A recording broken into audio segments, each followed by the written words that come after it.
Tell me if this sounds familiar. You're at a dinner or a family gathering, and someone hits you with the question, "So, what do you want to do with your life?" And your brain just blue screens. You smile, you mumble something generic about success or finding a job I like. But then you go home and you stare at the ceiling, wondering if you're the only one who missed the memo. It feels like everyone else got a secret PDF called My Life Purpose Final Version, and yours went straight to spam. I used to feel this way constantly. I felt broken. I felt behind. But recently, I read a book that completely shifted my perspective. It's called Designing Your Life by Bill Burnett and Dave Evans.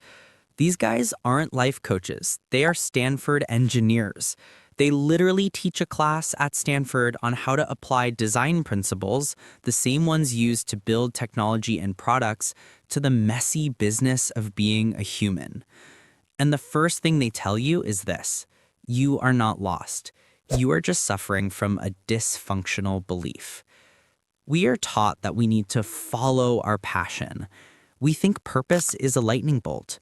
We think it's a movie moment or the violins swell, and you whisper, "This is it. This is my destiny." The book argues that this is actually terrible advice. Why? Because for 80% of people, passion doesn't come first. Passion comes after you try something, get good at it, and realize you enjoy it. So the authors suggest a reframe. Stop looking for a purpose that is hiding under a rack. Purpose isn't found, it's built. Think of it like Legos. You don't find a pre-built castle, you find a pile of bricks, curiosity, skills, interests, and you stack them one by one until you look at it and say, "Oh, this actually looks like me." So if we aren't finding it, how do we build it? The book gives us 3 specific tools, and they are shockingly simple. Tool number 1 is what they call the good time journal, but I like to call it the energy audit. Most of us are trying to plan our lives 10 years in the future, but we aren't even paying attention to our Tuesday. The book says you don't start with knowing, you start with noticing. For the next week, I want you to track one thing: energy. Notice the tiny moments where you stop doom scrolling and actually feel alive. Maybe it's when you're helping a friend untangle a problem. Maybe it's organizing a spreadsheet. Weird, but okay. Maybe it's editing a video. Ask yourself 3 questions. What was I doing when time disappeared? Flow state. What activities leave me feeling energized? What activities completely drain my battery? Don't judge the answers. Just drop them into a mental folder called clues. Your purpose is basically just a pattern made out of these clues. Once you have your clues, you move to tool number 2, prototyping. This is my favorite concept in the book.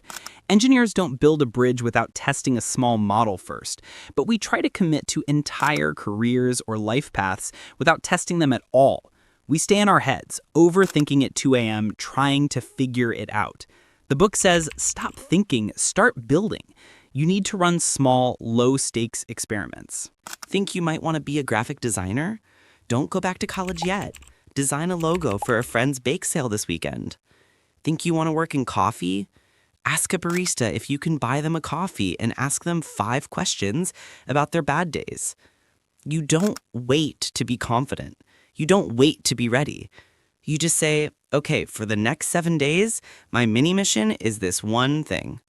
If you try it and it feels dead, great, that's data. You just saved yourself years of pursuing the wrong thing.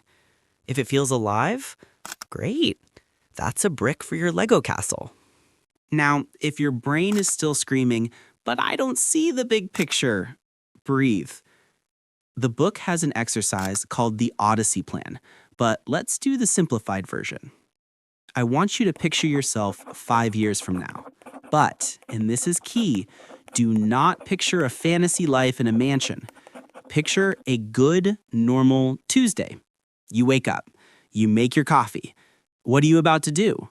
Are you analyzing markets? Are you teaching kids? Are you building furniture? And most importantly, how does your life feel?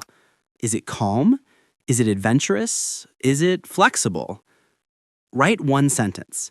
In 5 years, I want my life to feel like blank. Fill in the blank. From now on, your purpose is simply any choice that moves you 1 inch closer to that feeling. That's it. That's the game. Here's the final thing I learned from designing your life that took the weight off my shoulders. You are allowed to have a purpose for this season of your life. It doesn't have to be forever. Maybe right now your purpose is just to heal. Maybe it's to save money. Maybe it's to learn one specific skill. It doesn't have to be tattoo level permanent. It just has to be honest for right now. So if you feel lost, stop waiting for the map.